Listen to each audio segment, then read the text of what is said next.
Kamu lagi peluk apa itu, Tot? Ini kaos dari Ada Apa Gerangan yang ada gambar wajahku, Ed. Coba lihat. Tapi kenapa wajahku kamu tutup pembalut? Masa aku harus peluk wajahmu juga, Ed? Emang aku cowok apaan?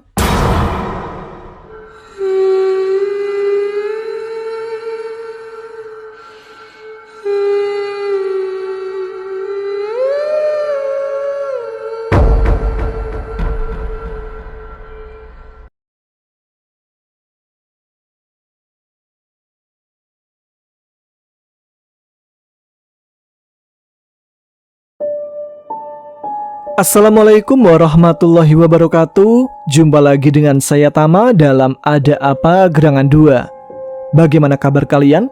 Semoga selalu diberikan kesehatan dan juga rezeki yang cukup. Kita lanjutkan cerita Sentot Man.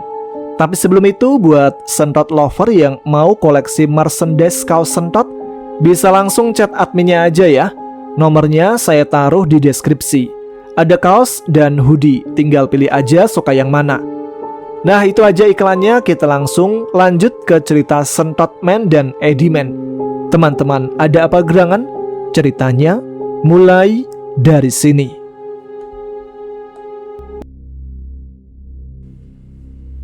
Di sebuah pelabuhan ramai, puluhan manusia berjejal di antrian menuju kapal penumpang besar yang hendak berlayar menuju pulau seberang. Di antara hiruk-pikuk kaki-kaki manusia, 2 ekor ular mungil menyelinap lincah. Awas Gun, jangan sampai terinjak. Tenang Jay, aku sudah terlatih menjadi seperti ular. Kan kamu memang ular Gun. Oh iya, aku sampai lupa jati diri. Seekor ular putih dengan sorot mata tajam tapi polos menatap ke arah kapal. Gun, kau yakin ini kapal yang benar? Tanya Jay, si anak ular putih dengan logat Jawa yang kental. Gunawan, si ular hitam, menjulurkan lidahnya dan mencium udara. Yakin, aroma ikan panggang, mie instan, dan manusia panik. Ini pasti kapal penumpang. Ayo Jay, jangan sampai ketinggalan. Dengan lincah mereka merayap ke arah tiang pancang, lalu menyusup ke celah kecil lambung kapal menghindari mata-mata manusia. Begitu berhasil masuk ke dalam kapal, mereka berdua terkagum-kagum. Edan Jay, ini kapal atau pasar malam? Ramainya, ujar Gunawan sambil mengangguk-angguk. Jay memperhatikan penumpang satu persatu. Kita harus hati-hati Gun, jangan sampai ketahuan. Ingat ya, kita ini ular, bukan peliharaan, apalagi penumpang yang sah. Kita tidak punya tiket. Aku nggak mau kalau sampai diturunkan di tengah jalan. Gunawan hanya nyengir. Tapi aku lapar, Jay. Ya wes, kita cari dapur kapal. Sesampainya di sebuah ruangan yang kemungkinan adalah dapur kapal, setelah mereka mengikuti aroma ayam goreng yang menggoda, setelah tengok kanan kiri, Jay dan Gunawan berlagak seperti penyusup mengendap-endap mencari makanan. Dan akhirnya di atas meja terlihat beberapa potong ayam goreng yang siap disajikan. Jay, ada ayam goreng. Ayo kita ambil. Tunggu Gun, apakah kalau kita main ambil namanya bukan pencuri? Tenang Jay, kita cuma meminjamnya. Nanti setelah kita dapat ayam pengganti kita balikin. Oke Gun, kalau seperti itu nggak apa-apa. Mereka lalu merayap naik dengan saling bopong. Gunawan di bawah, Jay di atas, siap meraih ujung taplak meja. Hingga akhirnya Jay berhasil naik ke atas meja, lalu menuju ke piring berisi ayam goreng. Jay, lemparkan 2 ke bawah. Jay lalu melemparkan potongan ayam itu ke arah Gunawan, dan Gunawan pun berhasil menangkapnya dengan baik memakai mulutnya. Setelah itu, Jay turun untuk makan bersama Gunawan. Gun, kenapa ayamnya basah semua? Gak tahu Jay, aku tadi cuma menangkapnya dan meletakkannya di lantai. Emangnya kamu tangkap pakai apa Gun? Pakai mulut lah, Jay. Berarti semua ayam ini basah kena air liurmu, Gun? Mungkin. Yuh. Gak apa-apa, Jay, makan aja. Nih, aku juga makan. Iya, itu kan liurmu sendiri. Gunawan lalu menggosok-gosok ayam satunya dengan tubuhnya. Nih, Jay, udah gak basah kena liurku. Iya, tapi sekarang jadi basah kena keringat tubuhmu, Gun. Ah, repot, ku makan semua nih. Jangan. Ya udah, gak ada pilihan lain, walaupun tambah asin. Setelah sukses meminjam sepotong ayam goreng dari nampan makanan penumpang yang tak terjaga, Jay dan Gunawan sembunyi-sembunyi menyusup ke salah satu kamar kecil kapal. Aku kebelet, Jay, jangan liatin aku ya, kata Gunawan. Jay sudah memutar tubuhnya ke arah lain.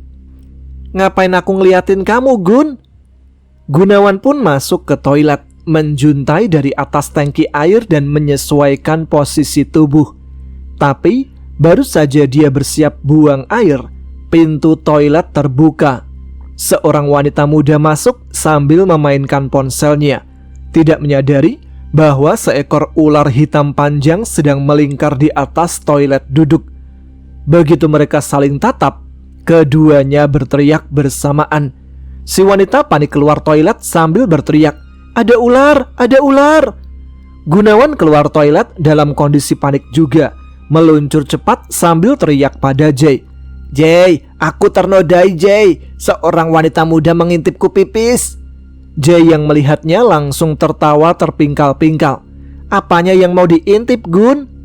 "Udahlah, Jay, kita cari tempat sembunyi dulu. Harga diriku musnah, nol besar." Malam pun tiba, kapal mulai tenang. Jay dan Gunawan bersembunyi di bawah kursi-kursi penumpang kelas ekonomi. "Aku lapar lagi, Jay. Tadi cuma dapat ayam sayap, gak kenyang," keluh Gunawan sambil melilit sebotol air mineral bekas. Jay mengangguk. "Aku dengar dari manusia tadi, mereka dapat nasi bok di belakang. Ayo kita operasi diam-diam." Dengan keahlian ninja ular, mereka menyelinap ke bagian dapur belakang kapal. Di sana nampak puluhan nasi bok tersusun rapi. Gunawan menjulurkan lidah. "Aromanya menggoda, Jay. Aku mau yang ada rendangnya." Jay naik ke atas tumpukan dan menarik satu bungkus dengan mulutnya. Tapi ketika hendak kabur, tumpukan nasi bok itu rubuh. Sontak kru kapal berdatangan. "Siapa di sana?" Jay dan Gunawan langsung kabur dengan nasi bok terikat di tubuh mereka. "Aku nggak nyangka kita bisa bawa nasi bok kabur, Jay," kata Gunawan sambil meluncur cepat ke lubang pembuangan air. Jay menoleh. "Jangan ngomong dulu, rendangnya belum aman." Mereka kini bersembunyi di ruang mesin kapal sambil makan nasi bok hasil curian. Perut kenyang, harga diri sedikit rusak, tapi semangat masih membara. "Aku pikir jadi siluman itu keren," kata Gunawan. "Ya emang keren, tapi kalau siluman lapar, ya jadi siluman pencuri," jawab Jay bijak sambil menyuapkan rendang ke mulutnya. Setelah kenyang, mereka pun tertidur di tumpukan barang dengan perut buncit karena kekenyangan. Pada pagi harinya, mentari menyinari dek kapal pesiar mewah di tengah lautan biru. Angin lembut membelai kulit para turis yang tengah berjemur. Di antara kursi-kursi malas, dua makhluk siluman kecil mengendap-endap seperti pencuri ulung. Jay, si ular putih cerdas dengan tatapan usil, dan Gunawan, si ular hitam yang lebih banyak gaya daripada isi kepala. "Aku mau kulit eksotis kayak bule-bule itu, Jay. Lihat tuh, glowing," bisik Gunawan sambil berguling pelan ke atas kursi berjemur kosong, membentangkan tubuh hitam mengkilapnya. Jay menggeleng cepat. "Kepalamu eksotis, kulitmu udah kayak pantat panci gosong, Gun. Udah yuk, cari makan aja, perutku keroncongan." Dengan langkah lincah dan gaya mata-mata klasteri, mereka menyusup ke area buffet. Tempat itu sudah sepi, para penumpang sudah selesai sarapan. Tapi meja-meja masih menyajikan sisa makanan yang menggoda. Pancake, sosis, buah-buahan tropis, dan keju yang baunya bikin pingsan kucing. Jay langsung mencomot sepotong donat, membungkus dirinya dengan whipped cream, dan dia langsung berkata, "Ah, surga dunia."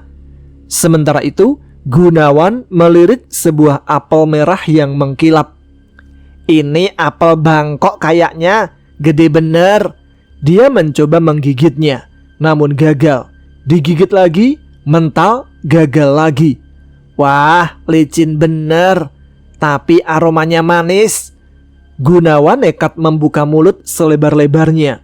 Dan saat Jay lewat, tak sengaja pantatnya menyenggol kepala Gunawan, dan apel itu tertelan utuh-utuh. Mata Gunawan langsung membulat. Jay, apelnya masuk semua dan nyangkut di kerongkongan." Jay langsung melotot. "Kamu telan itu apel? Astaga, kamu kenapa sih kalau ketemu makanan keras nggak langsung skip aja?" "Aku belum pernah makan apel, Jay. Cuma lihat pendaki makan apel, jadi pengen." Belum sempat Jay menarik Gunawan ke tempat aman, datang seorang kru kebersihan, seorang pria berkumis dengan headset dan ekspresi bosan. Jay cepat-cepat menghindar, tapi Gunawan tak bisa bergerak. Tubuhnya kaku seperti batang pohon karena apel masih menyumbat bagian tengahnya. Kru itu menghampiri dan boneka ular. Dia mencolek tubuh Gunawan namun tak ada reaksi. Mainan anak-anak. Pria itu mengangkat Gunawan dengan 2 jari dan melemparkannya ke dalam tong sampah besar. Gunawan langsung mendarat di tumpukan kulit udang, sisa tuna, dan lelehan saus tartar. Begitu apel berhasil keluar dari perutnya, Gunawan membuka mata. "Wow, ini surganya siluman perut lapar," serunya riang. Dia lalu pesta pora di dalam tong sampah. Kulit udang, ikan goreng, cumi asin sisa gigitan. Sementara itu Jay kelimpungan mencarinya. "Gunawan, jangan mati di kapal pesiar dong. Episodenya belum panjang. Kaos gambar kita aja belum pernah dibikin." Setelah muter-muter dan nyaris menyusup ke ruang mesin kapal, Jay menemukan Gunawan dengan mulut belepotan saus dan mata mengantuk bahagia keluar dari tong sampah. "Aku kira kamu udah dibuang ke laut," seru Jay. "Justru di sini, Jay, makanan yang sebenarnya," ucap Gunawan dengan cangkang udang menyangkut di mulutnya. Jay tepuk jidat. "Yang nyari kebingungan, kamu malah enak-enakan, Gun." Tidak lama kemudian mereka kembali keliling kapal, menyelinap ke salon, ruang karaoke, dan bahkan hampir tertangkap di dapur karena Gunawan ngotot mau minta saus tambahan. Jay dan Gunawan berjalan menyusuri lorong-lorong aneh di dalam suatu bangunan megah tapi terbengkalai. Hingga tiba-tiba mereka membuka sebuah pintu besar berwarna hitam dan mendapati sebuah ruangan penuh alat-alat besi. Sebuah gym. Gunawan terperangah. "Jay, aku pernah lihat ini di dunia manusia. Orang-orang pakai ini buat bikin ototnya besar kayak beruang." Jay mendengus. "Kita ini siluman, Gun. Otot gak bikin kita tambah sakti." "Tapi biar keren, Jay. Lihat nih." Gunawan langsung mencoba satu alat angkat beban, tapi ia terdorong ke belakang. "Wah, keras juga, tapi aku suka tantangan." Jay sudah mengangkat alisnya. "Jangan main-main, Gun. Ini tempat aneh. Kita nggak tahu apa yang mengawasi." Tapi Gunawan keburu menikmati, menarik kabel, mendorong alat sit up, bahkan sempat mencoba treadmill. Dia memencet-mencet tombol dan alat pun menyala. Gunawan yang tidak menyadari lalu turun ke alat treadmill. "Jay, tolong, ini alatnya jalan sendiri. Aku nggak bisa lepas." Jay menepuk jidat. "Tuh kan, aku udah bilang." Sampai akhirnya Gunawan kelelahan dan terguling ke lantai. "Kita itu ular, Gun. Ngapain harus berotot? Yang penting makan enak." Gunawan tak menggubris karena ia keburu pingsan kelelahan.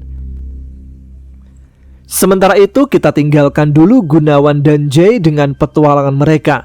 Kembali ke Sentot yang masih terjebak di alam gaib Gunung Penanggungan, di mana dia memasuki sebuah desa gaib dan bertemu Paiman serta putri angkatnya. Edi dan Sentot duduk bersila di lantai bambu rumah Pak Paiman, ditemani secangkir teh hangat dan beberapa potong ubi rebus yang mengepul.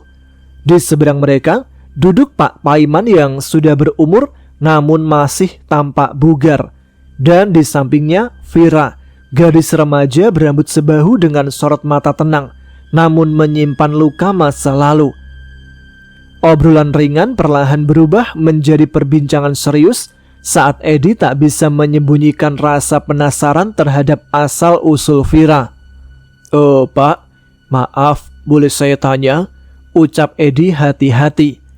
"Silakan Nak Edi," sahut Pak Paiman dengan senyum hangat. "Vira ini, kata bapak tadi, anak angkat Pak Paiman. Dan ada cerita apa di baliknya?" "Kamu naksir Vira ya, Ed? Kok langsung tanya ke bapaknya?" "Kan Bapak Paiman tadi janji bakal cerita, Tot." Vira menunduk dan Pak Paiman mengangguk pelan, lalu menggeleng. "Bukan, Vira bukan anak kandung saya, tapi sudah seperti darah daging sendiri." Sentot menyuap sepotong ubi, lalu berceletuk. "Loh, kalau bukan anak kandung, terus anak siapa dong, Pak?"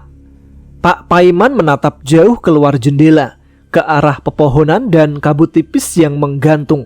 Suaranya kemudian mengalun pelan. "Beberapa tahun lalu, aku menemukan Vira di pinggir sungai yang mengalir dari arah utara hutan. Ia sendirian, lemas, basah kuyup, dan menangis. Katanya dia tersesat di Gunung Merapi, tertinggal rombongan, lalu masuk ke hutan. Dan entah bagaimana bisa sampai di desa ini." Edi langsung terperanjat. "Dari Merapi? Tapi ini kan Gunung Penanggungan. Itu jaraknya jauh banget, Pak. Kok bisa nyasar sampai sini?" Pak Paiman mengangguk pelan. "Begitulah alam gaib, Nak. Ia tidak terikat ruang dan waktu seperti dunia manusia. Kau bisa melangkah dari satu gunung ke gunung lain hanya dalam satu kabut, satu lintasan dimensi. Tapi kau juga bisa terjebak selamanya kalau tak tahu jalan keluar." Sentot menghentikan kunyahannya. Mulutnya masih penuh lalu berseru, "Waduh, kalau gitu jangan-jangan aku bisa nyasar ke Korea cuma karena salah masuk hutan?" Pak Paiman tertawa kecil. "Mungkin saja, Tot. Tapi asal jangan sampai betah dan gak mau pulang." Vira yang sejak tadi diam menimpali pelan. "Aku ingat suara orang memanggilku waktu itu. Aku ikuti, tapi semakin jauh. Lalu hutan berubah. Rasanya bukan lagi di Merapi. Dan saat aku pikir aku bakal mati, aku malah bertemu dengan Pak Paiman." Edi memandangi gadis itu dengan tatapan prihatin. "Berarti kamu juga terjebak seperti kami?" Vira mengangguk. "Bedanya, aku menyerah lebih cepat. Kupikir aku gak akan pernah bisa kembali." Pak Paiman menepuk bahu Vira. "Tapi sekarang kalian datang, dan mungkin ini waktunya sesuatu berubah." Sentot tiba-tiba berdiri dan meninju udara. "Ya, saatnya kita keluar dari sini dan jadi pahlawan." Edi menoleh. "Santai, Tot, baru juga habis ubi." Pak Paiman tertawa kecil. "Tapi benar kata Sentot, kedatangan kalian bisa menjadi tanda, karena tidak sembarang orang bisa menembus wilayah ini. Ini bukan sekedar desa gaib, ini wilayah yang dijaga." "Dijaga?" tanya Edi. "Ya, wilayah kekuasaan gaib. Di dunia manusia, batas wilayah adalah peta. Tapi di dunia ini, batas wilayah ditentukan oleh kekuatan dan perjanjian antar makhluk halus yang berkuasa. Kau tak bisa melintasi satu wilayah ke wilayah lain tanpa sebab atau tanpa diundang." Vira menambahkan, "Kadang ada yang menarik seseorang ke wilayahnya karena suatu alasan. Edi bergidik. Kalau begitu, kenapa kami bisa ditarik ke sini? Pak Paiman menatap mereka dalam-dalam. Mungkin kalian punya tugas di sini untuk dicari. Sentot mengangkat tangan. Kalau yang dicari itu telur rebus, udah pasti bukan aku pelakunya ya. Tolong kalau ketemu ayam rakasa, jangan bilang aku di sini. Edi masih bingung dengan semua penjelasan Pak Paiman. Matanya menatap keluar jendela rumah kayu beratap jerami itu. Langit di atas desa terlihat semakin gelap kemerahan, seolah ada bara yang menyala di langit. Angin di luar berhembus pelan, namun membawa hawa yang membuat bulu kuduk berdiri. Oh, Pak Paiman, kenapa tadi Bapak buru-buru nyuruh kami masuk? Apa yang sebenarnya terjadi? Edi akhirnya bertanya dengan nada khawatir. Pak Paiman menoleh perlahan. Wajahnya penuh beban. Kerutan di dahinya seperti menyimpan trauma yang dalam. Supaya kalian tidak mengalami nasib yang sama. Vira, dia bukan cuma hilang, jasadnya dilahap oleh penguasa gaib tempat ini. Edi tercenung. Dilahap? Maksud Bapak, dia dimakan? Sentot ikut nimbrung dengan ekspresi polos campur horor. Pak, jasad bisa dimakan? Emangnya kayak nasi goreng? Pak Paiman menggeleng. Jangan samakan dengan manusia makan makanan, nak. Mereka tidak butuh kunyah-kunyah atau sendok garpu. Jasad manusia dipersembahkan, dihisap kekuatan raganya, dijadikan bahan bakar kekuatan gaib. Dan saat itu jasad Vira menghilang. Yang tersisa hanya sukmanya yang tersesat di alam ini, tanpa wadah untuk kembali. Sentot menatap Vira yang duduk di sudut ruangan. Matanya kosong, seperti masih berusaha memahami kenyataan bahwa dirinya hanya sukma yang terjebak. Tidak ada tubuh untuk pulang. Edi memegangi bahunya. Kalau begitu, bagaimana cara kami bantu Vira? Pak Paiman menghela nafas panjang. Tidak ada yang bisa menuntun Sukma pulang kalau jasadnya tak ditemukan. Satu-satunya cara adalah mencegah lebih banyak jiwa yang menjadi korban. Karena mereka sedang bersiap. Ia menatap keduanya tajam. Para penguasa hitam, penghuni lapisan bawah alam gaib. Mereka bersatu, mencoba merebut keseimbangan dunia ini. Jika mereka berhasil, akan terjadi perang besar antara kekuatan hitam dan putih. Dan saat itu, semua akan berubah. Vira yang sedari tadi diam akhirnya bersuara. Aku melihatnya, mereka bukan makhluk biasa. Tubuh mereka dilapisi kekuatan kuno, dan mereka bergerak dari segala penjuru. Bukan hanya di sini, tapi di gunung-gunung lain juga. Mereka sedang mengumpulkan energi, menanti waktu, dan saat waktunya tiba, dunia manusia tidak akan siap. Sentot menegakkan tubuh, wajahnya serius, sebuah pemandangan yang jarang. Aku tidak akan membiarkan itu, katanya. Aku Sentot Men, dengan kekuatan datang bulan dan jurus belalai terbang, aku akan menghukum semua monster itu. Edi refleks menepuk jidatnya. Aku tidak mau semua hilang kayak kakak ini. Kalau mereka jahat, kita lawan. Kalau mereka kuat, kita keroyok. Kalau perlu, aku keluarkan jurus kentut maut. Pak Paiman tersenyum kecil, meski dalam ketegangan. Kamu itu memang aneh, Sentot. Tapi mungkin kamu memang dikirim untuk ini. Edi langsung teringat sesuatu. Arya, Gilang, Sekartot, bagaimana kalau mereka juga dijadikan tumbal kayak Vira? Sentot menoleh dengan ekspresi tegang. Jangan-jangan mereka semua memang dikumpulkan untuk satu tujuan besar, Ed? Tujuan apa? Vira menatap mereka berdua. Sentot berdiri mengepalkan tangan.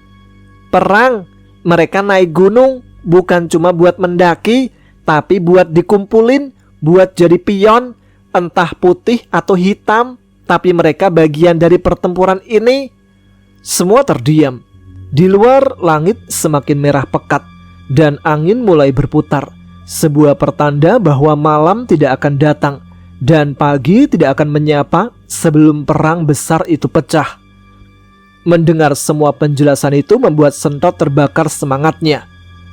Berarti seharusnya Pak Paiman tidak menyembunyikan kami di sini. Justru aku harus menemukan siapa di balik ini semua, karena aku yakin aku sampai di sini bukan sekedar mencari Jay dan Gunawan, tetapi takdir menghadapi perang besar. Itulah takdir Sentot Man. Edi terperangah mendengar ucapan serius Sentot. Pak Paiman juga. Siapa Jay dan Gunawan? Dia adik-adik Sentot, Pak. Sentot ini adalah putra pertama dari Dewi Lawu. Pak Paiman yang mendengar itu langsung terpana. Dewi Lawu? Siapa? Suhita? Sukma? Triaji? Atau Sekar Asih? Bapak tahu Sukma? Tanya Edi.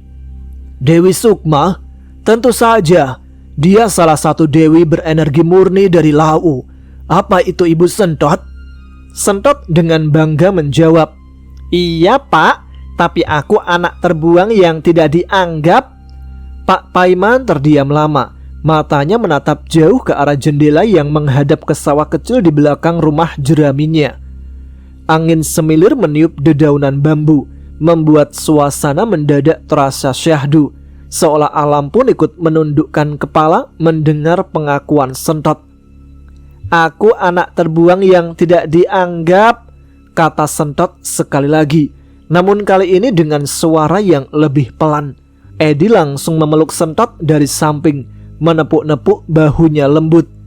Jangan ngomong gitu lagi ya Tot.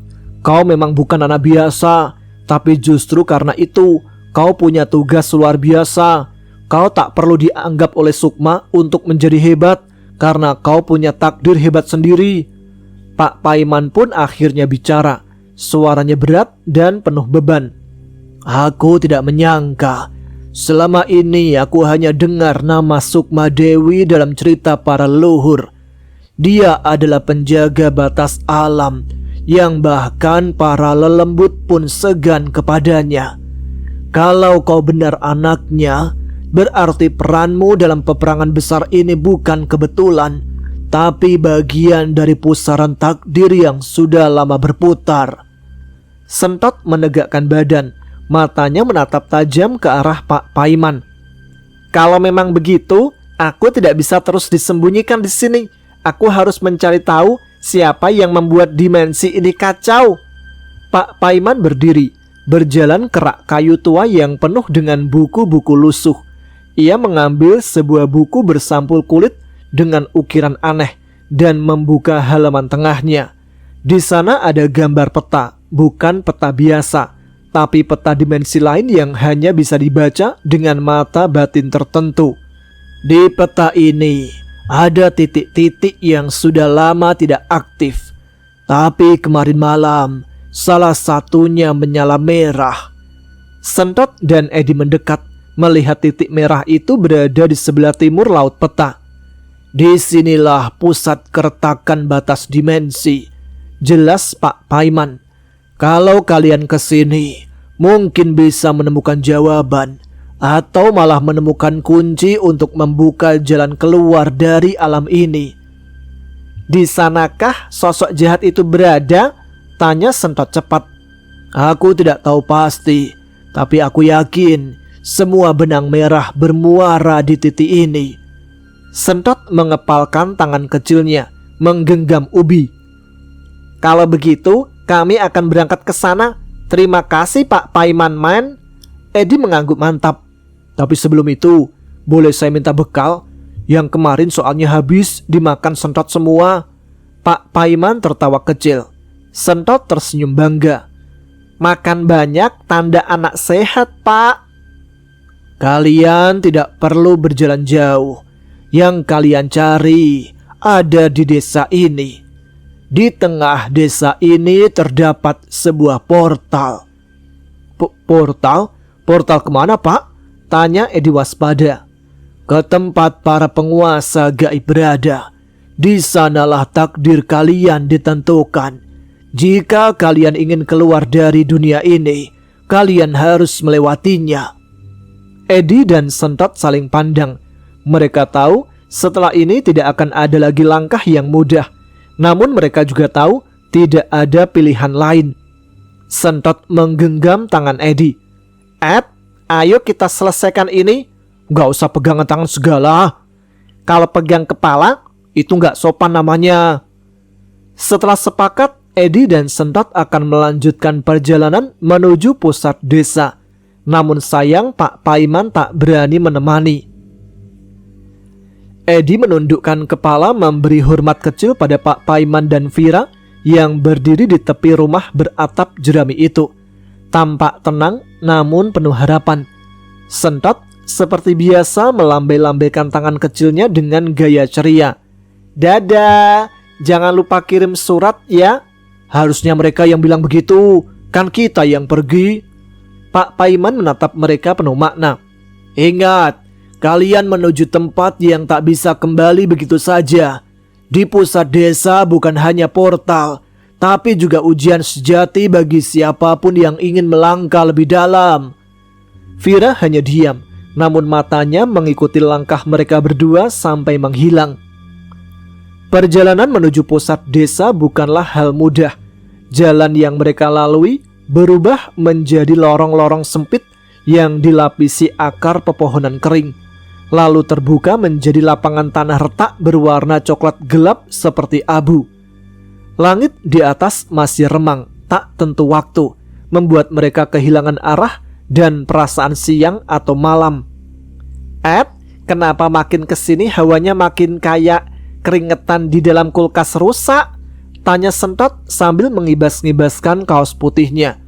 "Karena ini bukan dunia biasa, Tot. Mungkin makin dekat ke pusat, makin kuat efek energinya," jawab Edi, matanya waspada memperhatikan sekeliling. Sentot menggigit bibir. "Kalau makin dekat ke pusat makin serem, nanti pas udah nyampe portal, jangan-jangan kita ketemu bos terakhir." "Bos terakhir itu kayak gimana, Tot?" "Biasanya itu besar, jahat, suka monolog, dan gak mau mati cepat." "Kebanyakan main Nintendo kamu, Tot." Mereka akhirnya tiba di tengah desa itu. Tampaklah semacam bangunan melingkar dari batu, menyerupai candi kecil yang mengeluarkan semburat cahaya keunguan dari tengahnya. Langit di atas bangunan itu merah menyala, seperti robek dan memperlihatkan langit yang lain. Petir hitam sesekali membelah langit tersebut, menggema seperti rintihan dalam lorong panjang.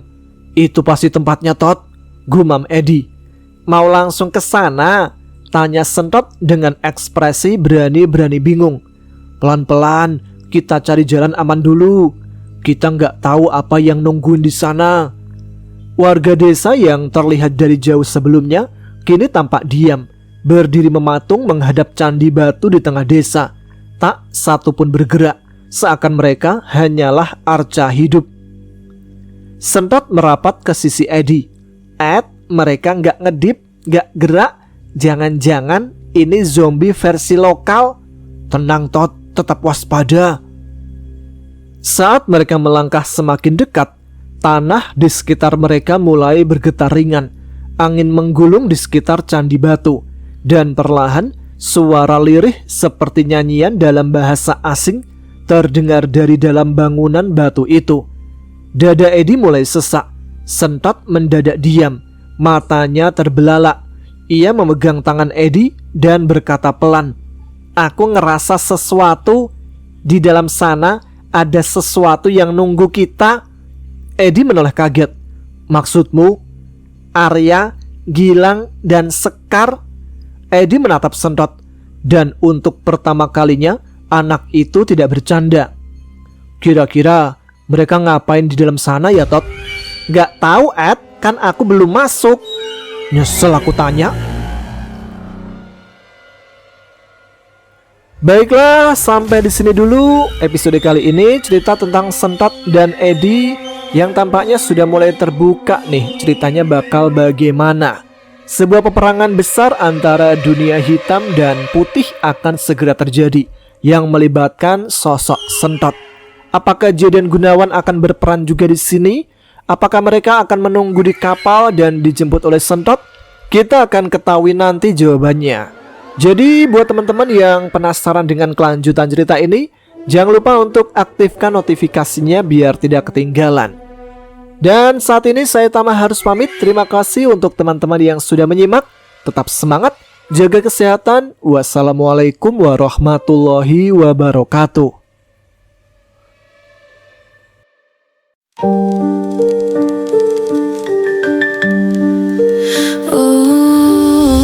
Aku tahu kau merinduku, aku tahu kau menangisiku, aku tahu kau tak relakanku. Aku sama namun hanya membisu. Dari atas sini ku masih bisa memandangmu, meski dengan air mata darah penuhi gaunku. Gaun putih ini perlahan memerah seiring ku tak tentu arah. Gaun putih ini perlahan lusuh seiring kau dan aku jauh. Di jalan ini, di antara ilalang tinggi, kau pernah membawa diri ini. Di jalan ini pula tubuhku mereba berdarah mati dan mereka lari.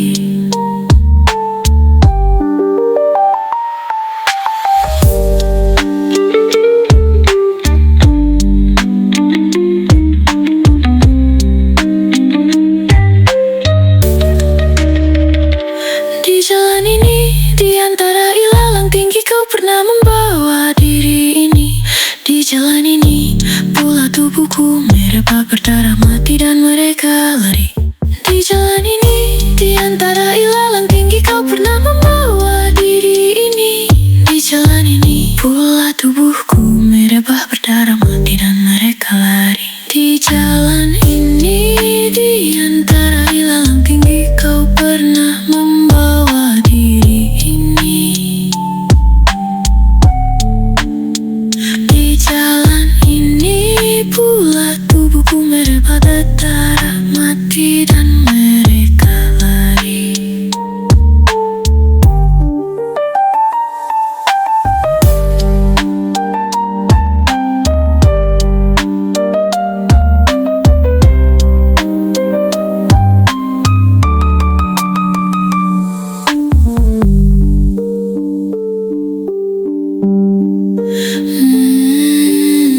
Di jalan ini, di antara ilalang tinggi, kau pernah membawa diri ini. Di jalan ini pula tubuhku mereba berdarah mati dan mereka lari.